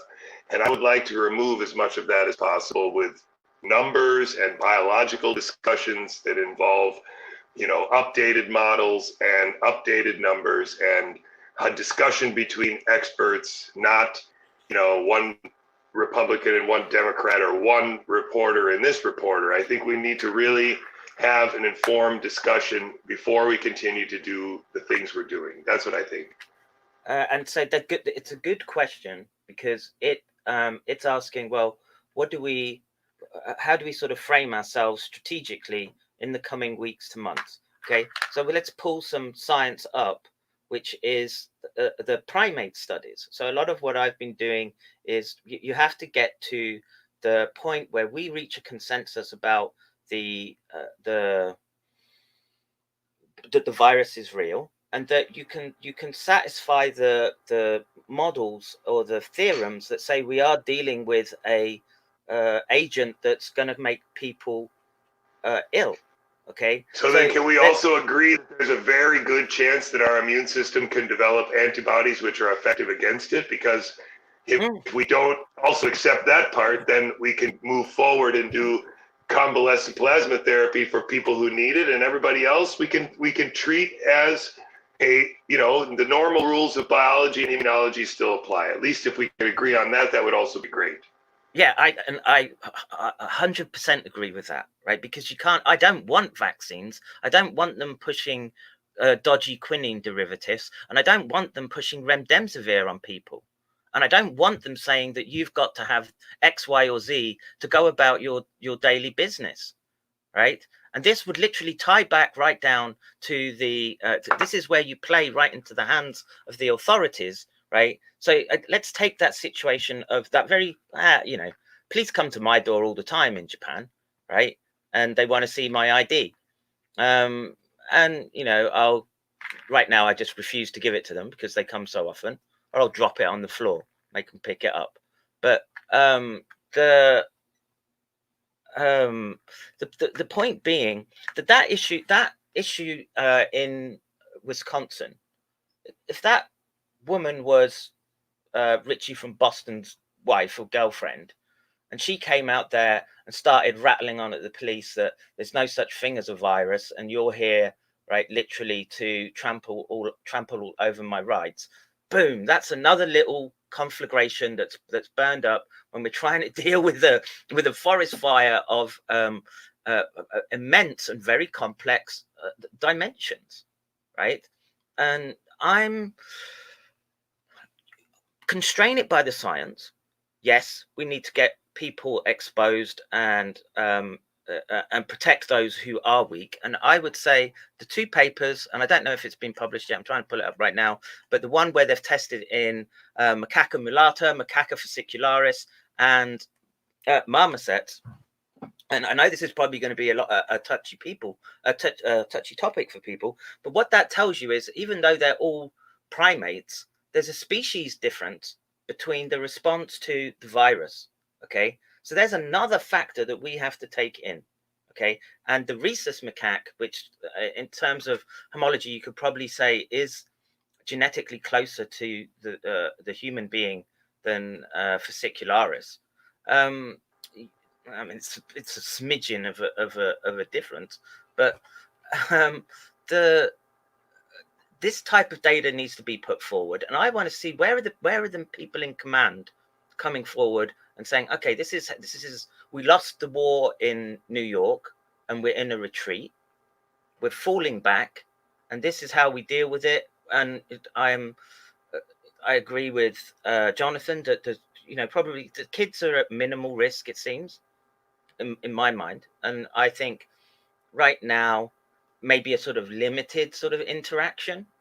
Just to I think one of the things I want to build on before I forget, but what you were saying with the monkeys also applies actually to humans, and I think Paul will probably want to jump in here. Maybe he's read more about it than me. But if you think about the idea that this virus is not only working through the ACE2 receptor, but also hijacking some of the interleukin system and sort of recruiting neutrophils or whatever it's doing. We're not really sure exactly, but it definitely seems to be activating the cascades of the immune system separately from whatever it does with ACE2 and with the alveolar cells in the lungs.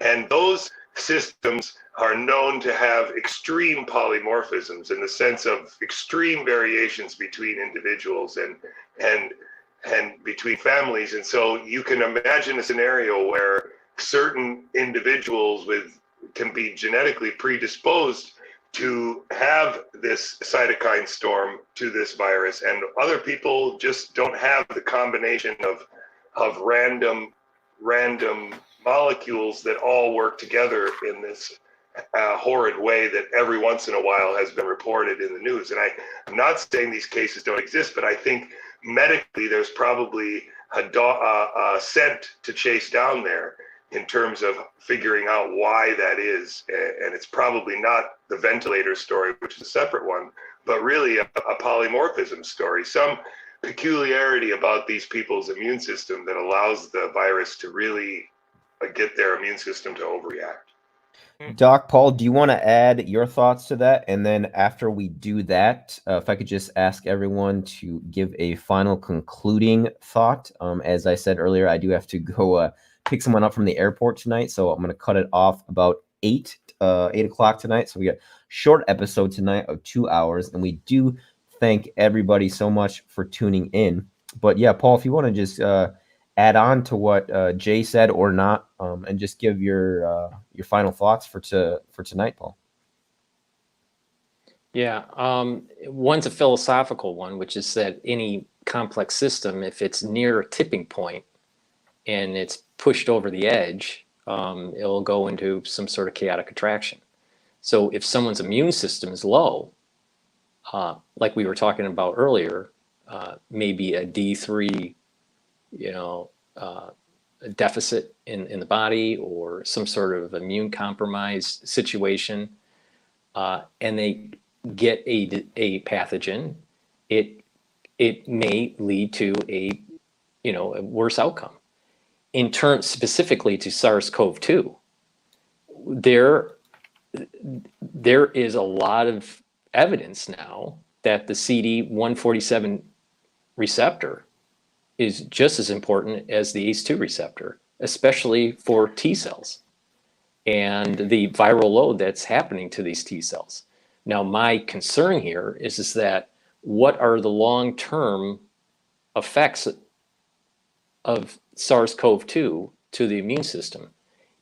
Are we looking at, and I'm asking a question, this is a research question, are we looking at a situation where we have a chronic phase to this illness, which is what we're seeing right now? I'm sorry, an acute phase of this illness that we're seeing right now, and then it will lead to a chronic situation later down the road? We don't know. And I am very concerned about these T cells being infected. So, that's, to Dr. Couey's point, that we do, it's a very complex system. The immune system is a very, very complex system, and there's a balance between pro-inflammatory cytokines and anti-inflammatory cytokines, and they are in concert with one another over time. So it's a very complex system, and we're just barely understanding it now in the realm of science. So in terms of parting thought, this problem is not just a scientific one. I mean, I've been saying this from day one. There's multiple pillars here that have to be considered. It's not just the scientific. It is the financial. That's a major one. It's the geopolitics involved in this. There is rumblings of war in the media now. What does that mean with food shortages?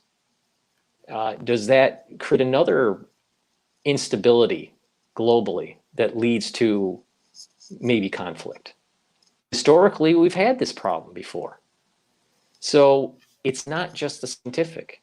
We have to look at the other variables. And, human beings, it's not A plus B equals C. There's a behavioral component that's very hard to model. So I think that we all can learn, all of us at the round table can learn from what has happened and transpired today, and try to do better going forward. Yeah, and I actually changed the name of the table. I changed it from COVID Science or COVID Scientist to Science and Tech now. So it's a working title. So it encapsulates more of what we are talking about. And I do think that was well said, Paul. And Doc McCairn, final thoughts for this evening? So I guess I would just sum it up as follows: that the cultural aspect needs to be taken into account.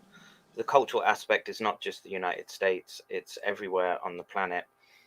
And if A plus B equals mad projections about Nibiru, I would say, for the sake of reputation and being taken seriously, should we want to engage with the Faucis and the Jerome Adams of this world, it's probably best to look at that equation and say, well, it's a broken one, and it's no point. That's not an avenue to pursue right now, because we are getting a little bit of traction. We are seeing people start to question the narrative that is being given to them. So now we start to try and give them the one that we've been working around, which does have a lot of scientific basis in it. There's a lot of papers and research already done that can help guide us. And if we're going to speak to anyone, we need to be speaking to the sort of mid-size news and interview circuit that these people, the grifters, are getting onto, where they're getting 100,000 views, or those they have 100,000 subscribers, and they're sort of linking up and gaming the system in a way that they've got these little clubs, right? And once you reach 100,000 subscribers, you get a little helper at YouTube, and you join those little clubs. I've looked into them, and you can see how they're all sort of linked through business emails and stuff like that. And if we're coming in and we're trying to hold people to account, which I would say is that not what we're trying to do? Can we reach that consensus around that? I think that's one of our goals. But as far as a mission statement, I think that's probably the more important determination, right? An end state, as they would say in military terms. But yeah, I agree, Doc McCairn. It's unfortunate that we don't get as many views. You don't get as many views. Fortunately, Paul Cottrell's on our team, and he's become a big fish in this sphere. But yeah, it's something that unfortunately you do see that stratification coming about and solidifying. Hopefully, that is not a trend that continues, and that we can, keep expanding and growing these networks. But maybe we should just get some girls in bikinis on, and then put them in the thumbnail, and then we'll get a bunch of views that way. But Doc Couey, do you have final thoughts for tonight? Yeah, I think the most important point for me is that we all need to remain vigilant and try to honestly recall what our expectations were in February, March, and April, and now realize that we're in May, and realize that we have numbers that we can use in one way or another to make a projection about the future and make judgments about what has happened so far. And I think we have to take every opportunity to accurately double check all of the numbers that we are using to evaluate. Remember that there aren't very many numbers that we were worried about in the beginning. We were worried about our hospital capacity, and we didn't want to crash it. And we were worried about the total number of people who were going to die, and we wanted to reduce those numbers. And now we need to evaluate how close did we come in New York to the hospital capacity, and how much did social distancing really reduce the numbers of people who died. And we have to ask epidemiologists that question, not just news reporters and politicians, because the epidemiologists can give us from data from decades past what hospital numbers relate to population numbers, and we can make projections and estimations about how far this is in the population given the antibody serotests we've done. And we have to use these numbers. We have to acknowledge these numbers. We can't just keep allowing people to arbitrarily keep us at home, because there is right now no biological basis to keep healthy people at home if this isn't many orders of magnitude more dangerous than the flu. You can't have it both ways, even if and we have to talk seriously about this actual number, because if it turns out to be twice as deadly as the flu, are we going to say, woo, that was a good one, we made a perfect choice? Or are we going to admit that, oh, wow, maybe we hit the brakes way too hard? Because I think if it turns out to be twice as bad as a bad flu, then I still don't know whether the closing of the borders, or the staying people at home, will have actually made a significant enough difference. And I'm not saying I know, but I'm saying these are the things that we have to have serious numbers about and serious talks about as we move forward, so that we're not debating this about ephemeral or mysterious concepts, but we're talking about simple numbers, because there's a numerator and a denominator, and there's a capacity in the hospitals. And once we have a good idea of those numbers, we can make calls, and nobody will need convincing to do what's right. You can just explain it, and people will make the right choice. And right now, the debate is happening, the argument is happening, because that's not the way this has been given to us. And we need to change that. Yeah. Well said, Doc Couey. And I just want to say thank you to everyone for tuning in this evening. We got a 2-hour. Oh, yeah. Doc McCairn, did you want to say something?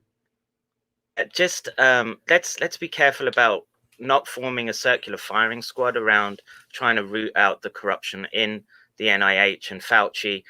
Let's remember that a lot of this mess did come from dishonesty in Asia, and let's hold them account as well.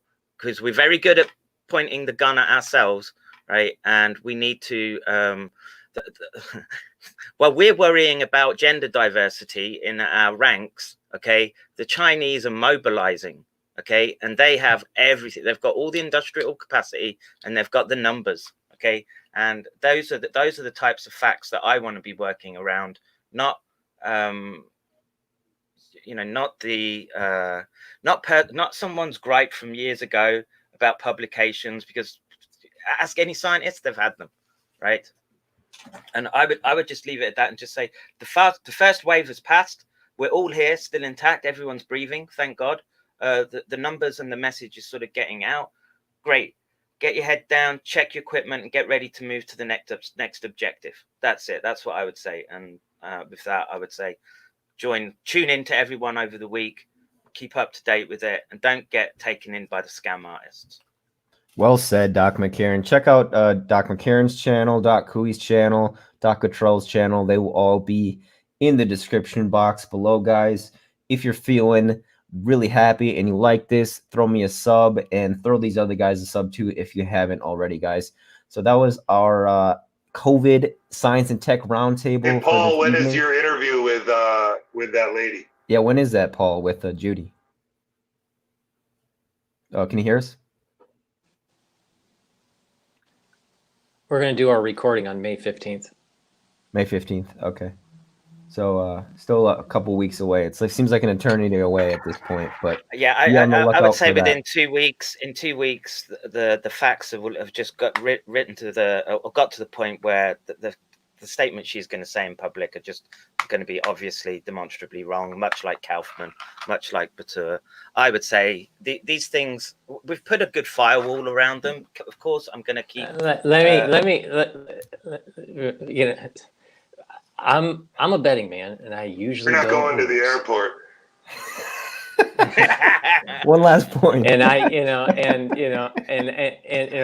next week, guys, we'll go longer next week if you guys want, and I do want to if we're all able to. Well, next week, right? We can look at Mikovits, because I'm going through her stuff right now, and we can let's look at the history. I'm behind, man. I'm behind on doing because like there's it's just a lot of info, and that's another aspect of this problem is so hard, is weeding through where how you're going to spend your time. I think I have this problem more so than you guys because I have a lot more freedom that way. But yeah, so next week we will be focusing on Mikovits and other stuff as well that we pick up during the week, going over all our new info as well.